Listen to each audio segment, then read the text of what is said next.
All right, hey, y'all, we're starting on chapter 39 today. Stanley awoke in a meadow, looking up at the giant rock tower. It was layered and streaked with different shades of red, burnt orange, brown, and tan. It must have been over 100 feet tall. Stanley lay a while just looking at it. He didn't have the strength to get up. It felt like the insides of his mouth and throat were coated with sand. And no wonder. When he rolled over, he saw the water hole. It was about 2.5 feet deep and over 3 feet wide. At the bottom lay no more than 2 inches of very brown water. His hands and fingers were sore from digging, especially under his fingernails. He scooped some dirty water into his mouth, then swished it around, trying to filter it with his teeth. Zero moaned. Stanley started to say something to him, but no words came out of his mouth. He had to try again. How you doing? It hurt to talk. Not good, Zero said quietly. With great effort, he rolled over, raised himself to his knees, and crawled to the water hole. He lowered his head into it and lapped up some water. Then he jerked back, clutched his knees to his chest, and rolled to his side. His body shook violently. Stanley thought about going back to the mountain to look for the shovel so he could make the water hole deeper. Maybe that would give them clean water. They could use the jars as drinking glasses. But he didn't think he had the strength to go down, let alone make it back up again. And he didn't know where to look. He struggled to his feet. He was in a field of greenish white flowers that seemed to extend all the way around Big Thumb. He took a deep breath and then walked the last 50 yards to the giant precipice and touched it. Tag, you're it. Then he walked back to Zero and the water hole. On the way, he picked one of the flowers. It actually wasn't one big flower, he discovered, but instead each flower was really a cluster of tiny little flowers that formed around a ball. He brought it to his mouth, but he had to spit it out. He could see part of the trail he had made the night before when he carried Zero up the mountain.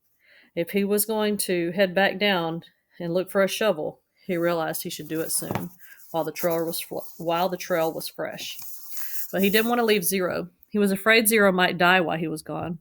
Zero was still lying doubled over on his side. I got to tell you something, he said with a groan. Don't talk, said Stanley. Save your strength. No, listen, Zero insisted. Then he closed his eyes and his face twisted with pain. I'm listening, Stanley whispered. I took your shoes, Zero said.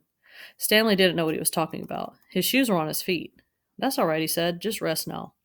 It's all my fault, said Zero. It's nobody's fault, said Stanley. I didn't know, Zero said. It's okay, Stanley said. Just rest. Zero closed his eyes, but then again he said, I didn't know about the shoes. What shoes? From the shelter. It took a moment for Stanley to comprehend. Clyde Livingston's shoes? I'm sorry, said Zero. Stanley stared at him. It was impossible. Zero was delirious. Zero's confession seemed to bring him some relief. The muscles in his face relaxed as he drifted into sleep. Stanley softly sang him the song that had been in his family for generations. If only the woodpecker sighs, the bark on the trees was a little bit softer, while the wolf waits below, hungry and lonely. He cries to the moon, if only, if only. Chapter 40. When Stanley found the onion the night before, he didn't question how it came to be there. He ate it gratefully. But now as he sat gazing at Big Thumb with the meadow full of flowers, he couldn't help but wonder about it. If there was one wild onion, there could be more. He intertwined his fingers and tried to rub out the pain. Then he bent down and dug up another flower, but this time pulling up the entire plant, including the roots. Onions, fresh hot sweet onions, called Sam as Mary Lou pulled the cart down the main street. 8 cents a dozen. It was a beautiful spring morning. The sky was painted pale blue and pink, the same color as the lake and the peach trees along the shore. Mrs. Gladys Tennyson was wearing just her nightgown and robe as she came running down the street after Sam. Mrs. Tennyson was normally a very popular woman who never went into public without dressing up in fine clothes and a hat, so it was quite surprising to the people of Green Lake to see her running past them. Sam, she shouted. Whoa, Mary Lou, said Sam, stopping his mule and cart. Good morning, Mrs. Tennyson, he said. How's little Becca doing? Gladys Tennyson was all smiles. I think she's going to be all right. The fever broke about an hour ago, thanks to you. I'm sure the good Lord and Doc Hawthorne deserve most of the credit. The good Lord, yes, said Miss Tennyson, but not Dr. Hawthorne. That quack wanted to put leeches on her stomach. Leeches, my word. He said they'd suck out the bad blood. Now you tell me, how would a leech know good blood from bad blood? I wouldn't know, said Sam. It was your onion tonic, said Miss Tennyson. That's what saved her. The other townspeople made their way to the cart. Good morning, Gladys, said Hattie Parker. Don't you look lovely this morning? Several people snickered. Good morning, Hattie, said Mrs. Tennyson replied. Does your husband know you're parading about in your bedclothes? Hattie asked. There were more snickers. My husband knows exactly where I am and how I am dressed, thank you, said Mrs. Tennyson. We have both been up all night and half the morning with Rebecca. She almost died from stomach sickness. It seems she ate some bad meat. Hattie's face flushed. Her husband, Jim Parker, was the butcher. It made my husband and me sick as well, said Miss Husband. It nearly killed Becca, with her being so young. Sam saved her life. It wasn't me, said Sam. It was the onions. I'm glad Becca's all right, Hattie said contritely. I keep telling Jim he needs to wash his knives, said Mrs. Pike, who owned the general store. Hattie Parker excused herself and then turned quickly to the walkway. Tell Becca when she feels up to it to come by the store for a piece of candy, said Mr. Pike. Thank you, I'll do that. Before returning home, Mrs. Tennyson bought a dozen onions from Sam. She gave him a dime and told him to keep the change. I don't take charity, Sam told her. But if you wanted to buy a few extra onions from Mary Lou, I'm sure she'd appreciate it. All right, then, said Mrs. Tenney. Give me my change and onions. Sam gave Mrs. Tennyson an additional 3 onions, and she fed them one at a time to Mary Lou. She laughed as the old donkey ate them out of her hand. Stanley and Zero slept off and on for the next 2 days, ate onions all they wanted, and splashed dirty water into their mouths. In the late afternoon, Big Thumb gave them shade. Stanley tried to make the hole deeper, but he really needed a shovel. His efforts just seemed to stir up the mud and make the water dirtier. Zero was sleeping. He was still very sick and weak, but the sleep and the onions seemed to be doing him some good. Stanley was no longer afraid that he would die soon.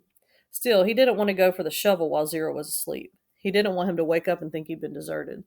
He waited for Zero to open his eyes. I think I'll go look for the shovel, Stanley said. I'll wait here, Zero said feebly, as if he had any other choice. Stanley headed down the mountain.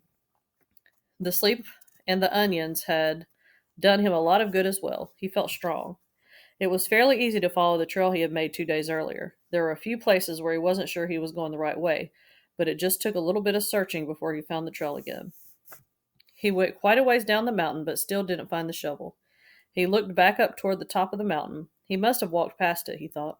There was no way he would have carried Zero all the way up from here. Or he could have carried Zero all the way up from here.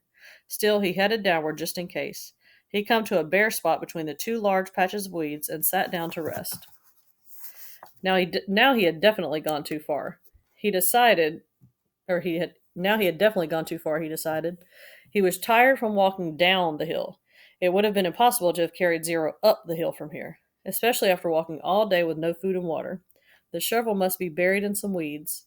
Before starting back up, he took one last look around in all directions. He saw a large indention in the weeds and a little farther down the mountain. It didn't seem likely that the shovel could be there, but he'd already come this far. Lying in some tall weeds, he found the shovel and the sack of jars. He was amazed.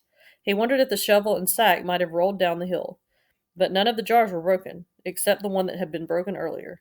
And if they had rolled down the hill, it's doubtful that they would have found the sack and the shovel side by side. On his way back up the mountain, Stanley had to sit down and rest several times. It was a long, hard climb. Chapter 41.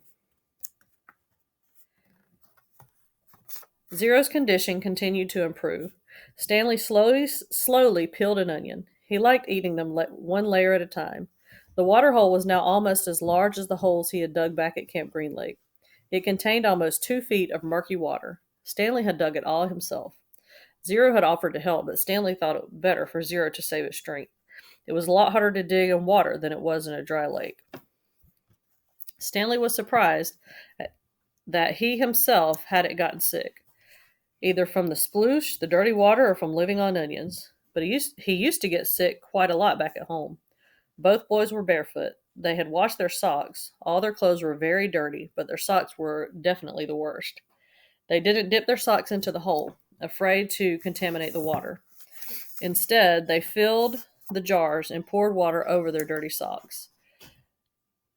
It didn't go to the homeless shelter. I didn't go to the homeless shelter very often, Zero said. Just if the weather was really bad. I'd have to find someone to pretend to be my mom.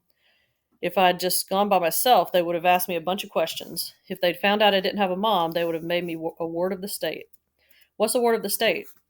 Zero smiled. I don't know, but I don't like the sound of it. Stanley remembered Mr. Pendanski telling the warden that Zero was a ward of the state. He wondered if Zero knew he'd become one. I liked sleeping outside, said Zero. I used to pretend I was a Cub Scout. I always wanted to be a Cub Scout. I'd see them at the park in their blue uniforms. I was never a Cub Scout, said Stanley. I wasn't good at social stuff like that. Kids made fun of me because I was fat. I liked the blue uniform, said Zero. Maybe I wouldn't have liked being a Cub Scout. Stanley shrugged one shoulder. My mother was once a Girl Scout, said Zero. I thought you said you didn't have a mother. Everybody has to have a mother. Well, yeah, I know that. She said she once won a prize for selling the most Girl Scout cookies, said Zero. She was real proud of that. Stanley peeled off another layer of his onion.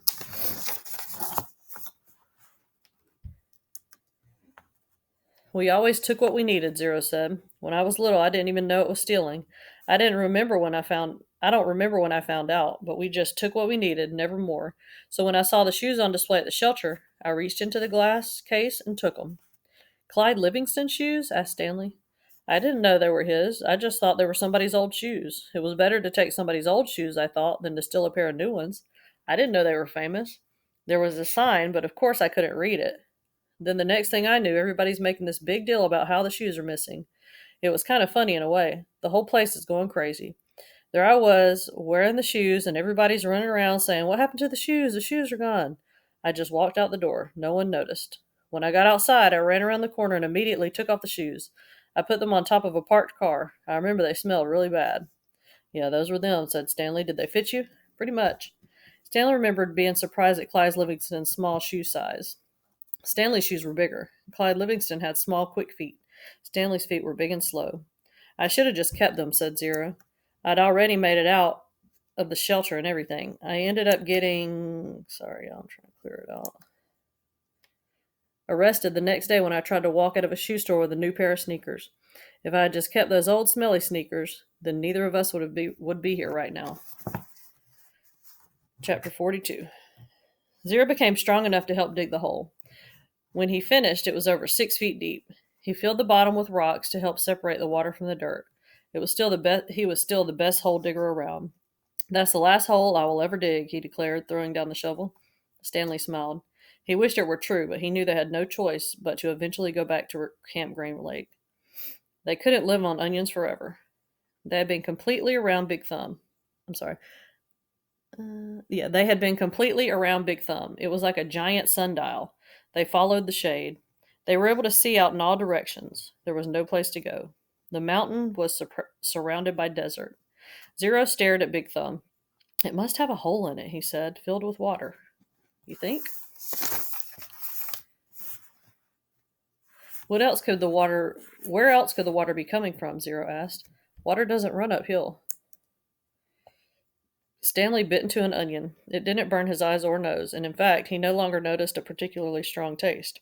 He remembered when he had first carried Zero up the hill and how the air had smelled bitter. It was the smell of thousands of onions growing and rotting and sprouting. Now he didn't smell a thing. How many onions do you think we've eaten? He asked. Zero shrugged. I don't even know how long we've been here. I'd say about a week, said Stanley. We probably each eat about 20 onions a day, so that's 280 onions, said Zero. Stanley smiled. I bet we really stink. 2 nights later, Stanley lay awake staring up at the star-filled sky. He was too happy to fall asleep. He knew he had no reason to be happy. He had heard or read somewhere that right before a person freezes to death, they suddenly feel nice and warm. He wondered if perhaps he was experiencing something like that. It occurred to him that he couldn't remember the last time he felt happiness. It wasn't just being sent to Camp Green Lake that had made his life miserable. Before he had been unhappy at school, where he had no friends and bullies like Derek Dunn picked on him. No one liked him, and the truth was he didn't especially like himself. He liked himself now. He wondered if he was delirious. He looked over at Zero sleeping near him. Zero's face was lit in starlight, and there was a flower petal in front of his nose that moved back and forth as he breathed. It reminded Stanley of something out of a cartoon. Zero breathed in, and the pedal was drawn up, almost touching his nose. Zero breathed out, and the pedal moved toward his chin. It stayed on Zero's face for an amazingly long time before fluttering off to the side. Stanley considered placing it back in front of Zero's nose, but it wouldn't be the same. It seemed like Zero had lived at Camp Green Lake forever, but Stanley thought about it now. He realized that Zero must have gotten there no more than a month or two before him. Zero was actually arrested a day later, but Stanley's trial kept getting delayed because of baseball. He remembered that Zero had said a few days. He remembered what Zero had said a few days before. If Zero had just kept those shoes, then neither of them would be there right now. As Stanley stared at the glittering night sky, he thought there was no place he would rather be. He was glad Zero put the shoes on the parked car. He was glad they fell from the overpass and hit him on the head. When the shoes fell from the sky, he remembered thinking that destiny had struck him. Now he thought so again. It was more a coincidence. It was more than a coincidence. It had to be destiny. Maybe they wouldn't have to return to Camp Green Lake, he thought. Maybe they could make it past the camp, then follow the dirt road back to civilization. They could fill the sack with onions and 3 jars of water, and he had his canteen as well. They could refill their jars and canteens at the camp, maybe sneak into the kitchen and get some food. He doubted any counselors were still on guard. Everyone had to think they were dead. Buzzard food. It would mean living the rest of his life as a fugitive. The police would always be after him. At least he could call his parents and tell them he was alive, but he couldn't go visit them, in case the police were watching the apartment. Although, if everyone thought he was dead, they wouldn't bother to watch the apartment. He would have to somehow get a new identity. I'm really thinking crazy, he thought. He wondered if a crazy person wonders if he's crazy. But even as he thought this, an even crazier idea kept popping into his head. He knew it was too crazy to even consider. Still, if he was going to be a fugitive for the rest of his life, it would help to have some money. Perhaps a treasure chest full of money. You're crazy, he told himself. Besides, just because he found a lipstick container with KB on it, that didn't mean there was a treasure buried there. It was crazy. It was all part of his crazy feeling of happiness. Or maybe it was destiny. He reached over and shook Zero's arm. Hey, Zero, he whispered. Huh? Zero muttered. Zero, wake up. What? Zero raised his head. What is it? You want to dig one more hole? Stanley asked him. Chapter 43. We weren't always homeless, Zero said. I remember a yellow room. How old were you? Stanley started to ask, but couldn't find the right words. How old were you when you... Stanley started to ask, but couldn't find the right words. Moved out. I don't know. I must have been real little because I don't remember too much. I don't remember moving out. I remember standing in a crib with my mother singing to me. She held my wrists and made my hands clap together. She used to sing that song, that one you sang. It was different, though. Zero spoke slowly, as if searching his brain for memories and clues. And then, later, I knew we lived on that street, but I don't know why we left the house. I'm pretty sure it was a house, not an apartment. I know my room was yellow. It was late afternoon, and they were resting in the shadow of the thumb. They had spent the morning picking onions and putting them in the sack. It didn't take long, but long enough so that they had to wait another day before heading down the mountain. They wanted to leave the first hint of daylight, so they'd have plenty of time to make it to Camp Green Lake before dark. Stanley wanted to be sure he could find the right hole, and then he would hide by it until everyone went to sleep. Then they would dig for as long as seemed safe, and not a second longer. And then, treasure or no treasure, they'd head up the dirt road. If it was absolutely safe, they'd try to steal some food and water from the camp kitchen. I'm good at sneaking in and out of places, Zero had said. Remember, Stanley had warned the door to the rec room squeaks.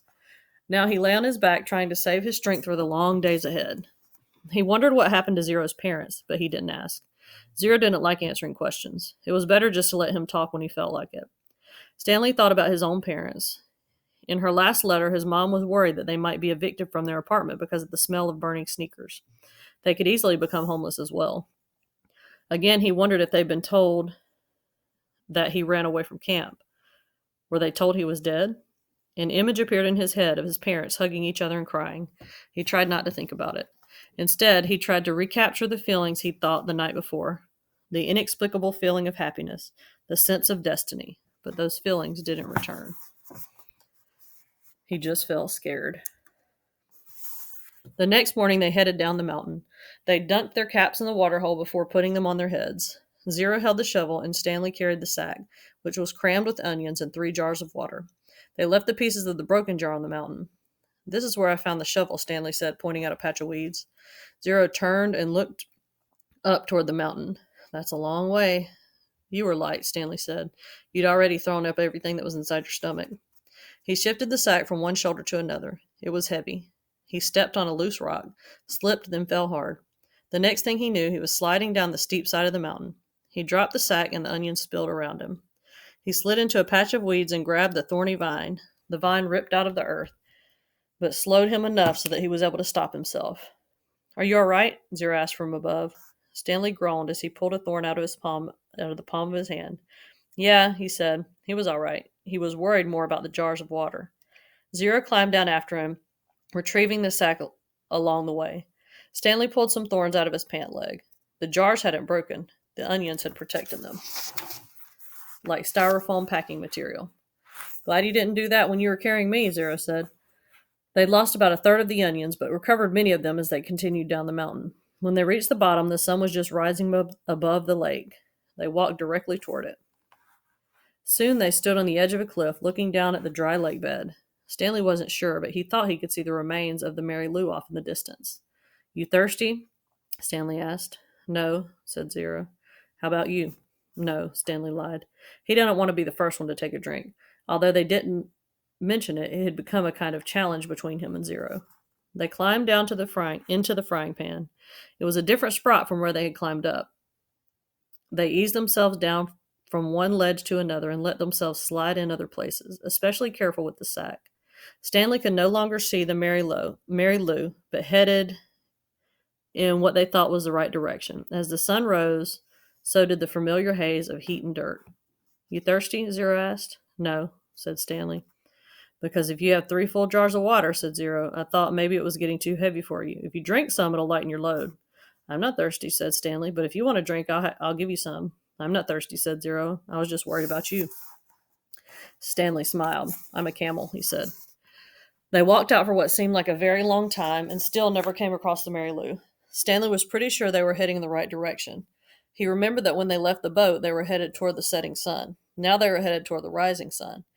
He knew the sun didn't rise and set exactly in the east and west, more southeast and southwest, but he wasn't sure how that made a difference. His throat felt as if it was coated with sandpaper. You sure you're not thirsty? He asked. Not me, said Zero. His voice was dry and raspy. When they did finally take a drink, they agreed to do it at the same time. Zero, who was now carrying the sack, set it down and took out 2 jars, giving one to Stanley. They decided to save the canteen for last since it couldn't accidentally break. I'm not thirsty, Stanley said as he unscrewed the lid. I'm just drinking so you will. I'm just drinking so you will, said Zero. They clinked their jars together and each watching the other pour the water down their stubborn mouths. Zero was the first one to spot the Mary Lou, maybe a quarter mile away, and just a little bit off to the right. They headed for it. It wasn't even noon yet when they reached the boat. They sat against it on the shady side and rested. I don't know what happened to my mother, Zero said. She left and never came back. Stanley peeled an onion. She couldn't always take me with her, Zero said. Sometimes she had to go do things by herself. Stanley had the feeling that Zero was explaining things to himself. She'd tell me to wait in a certain place for her. When I was real little, I had to wait in small areas like on a porch step or a doorway. Now don't leave here till I get back, she'd say. I never liked it when she left.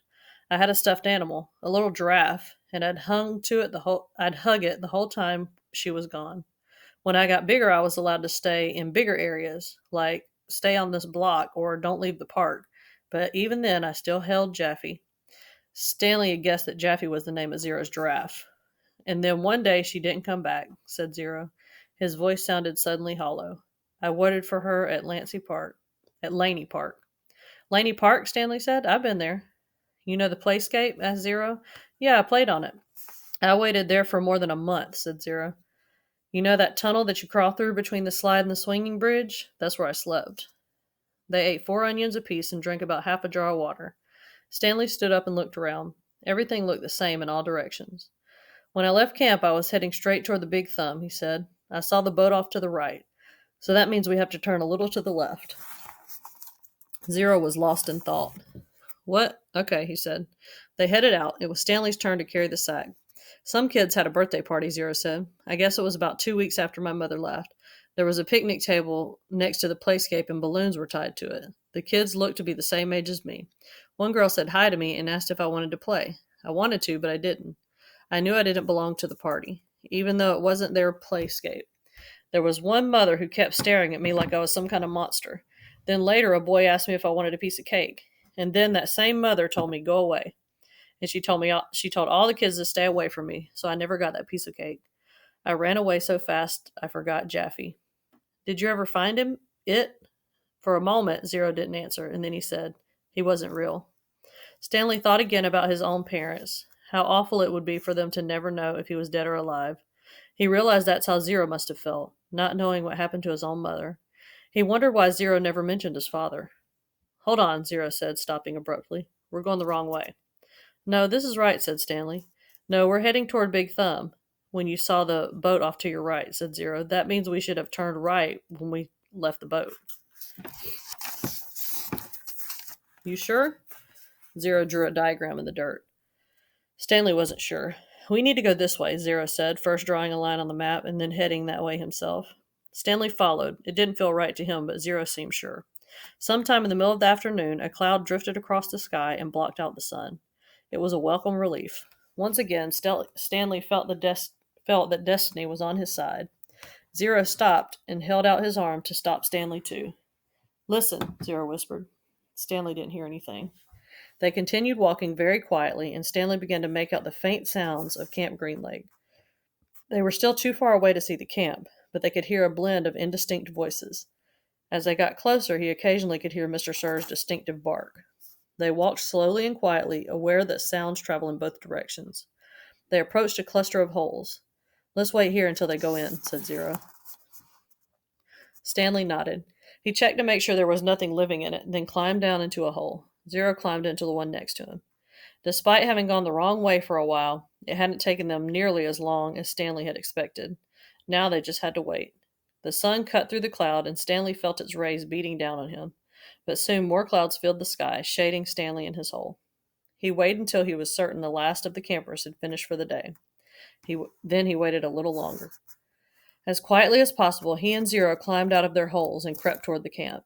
Stanley held the sack in front of him, cradled in his arms, instead of over his shoulder to keep the jars from clanking against each other. A wave of terror rushed over him when he saw the campground, the tents, the rec room, the warden's cabin under the 2 oak trees. The fear made him dizzy. He took a breath, summoned his courage, and continued. That's the one, he whispered, pointing out the hole where he had found the gold tube. It was still about 50 yards away, but Stanley was pretty sure it was the right hole. There was no need to risk going any closer. They climbed down into adjacent holes and waited for the camp to fall asleep. All right, chapter 44. Stanley tried to sleep, not knowing when he'd get a chance again. He heard the showers and later the sounds of dinner. He heard the creaking of the rec room door. His fingers drummed against the side of the hole. He heard his own heart beat. He took a drink from the canteen. He had given Zero the water jars. They each had a good supply of onions. He wasn't sure how long he remained in the hole. Maybe 5 hours. He was surprised when he heard Zero whispering for him to wake up.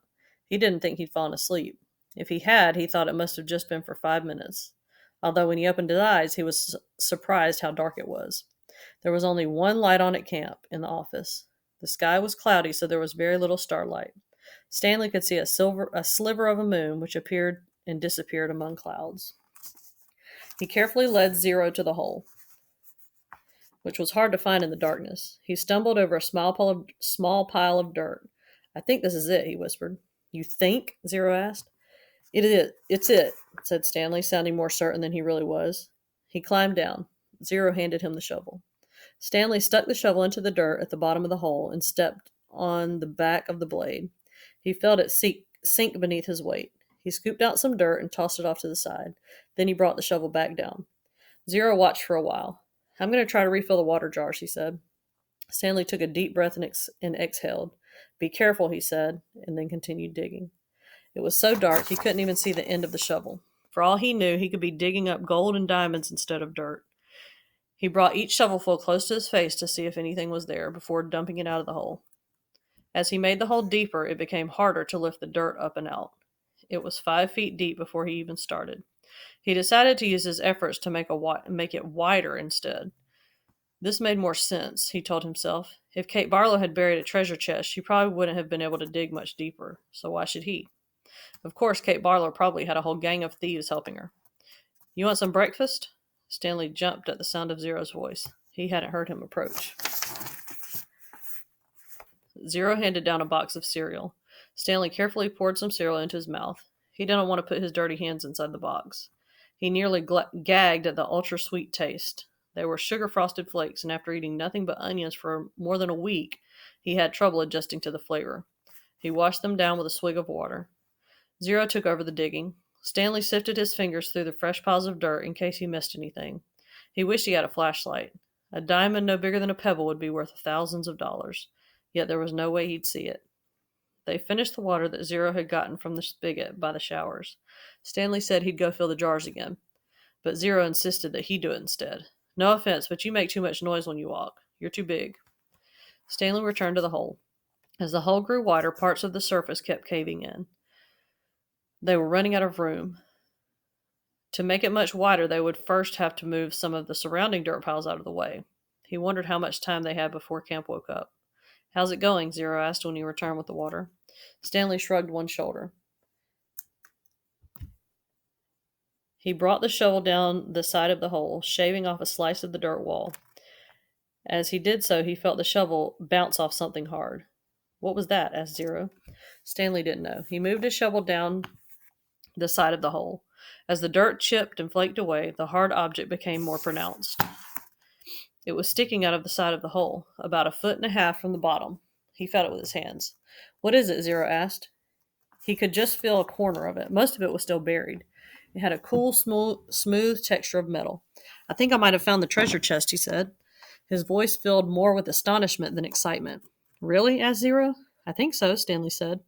The hole was wide enough for him to hold the shovel lengthwise and dig sideways into the wall. He knew he had to dig very carefully. He didn't want the side of the hole to collapse, along with the huge pile of dirt directly above it. He scraped at the dirt wall until he exposed the entire side of the box-like object. He ran his fingers over it. It felt to be about 8 inches tall and almost 2 feet wide. He had no way of knowing how far into the earth it extended. He tried pulling it out, but it wouldn't budge. He was afraid the only way to get to it was to start back at the surface and dig down. They didn't have time for that. I'm going to try to dig a hole underneath it, he said. Then maybe I can pull it down and slip it out. Go for it, said Zero. Stanley jammed the shovel into the bottom edge of the hole and carefully began to dig a tunnel underneath the metal object. He hoped it didn't cave in. Occasionally he'd stop, stoop down, and try to feel the far end of the box. But even when the tunnel was as long as his arm, he still couldn't feel the other side. Once again, he tried pulling it out, but it was firmly in the ground. If he pulled too hard, he feared he'd cause a cave-in.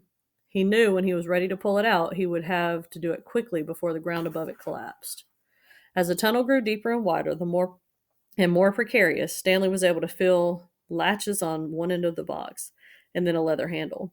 It wasn't really a box. I think it might be some kind of metal suitcase, he told Zero. Can you pry it loose with the shovel? Zero suggested. I'm afraid the side of the hole will collapse. You might as well give it a try, said Zero. Stanley took a sip of water. Might as well, he said. He forced the tip of the shovel between the dirt and the top of the metal case and tried to wedge it free. He wished he could see what he was doing.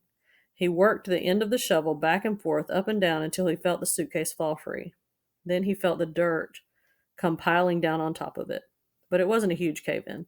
As he knelt down in the hole, he could tell that only a small portion of the earth had collapsed. He dug with his hands until he found the leather handle, and then he pulled the suitcase up out of the dirt. I got it, he exclaimed. It was heavy. He handed it to Zero. You did it, Zero said, taking it from him. We did it, said Stanley. He gathered his remaining strength and tried to pull himself up out of the hole. Suddenly, a bright light was shining in his face.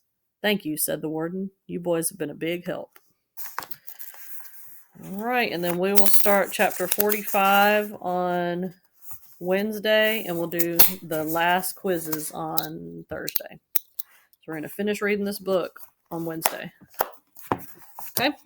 See y'all then.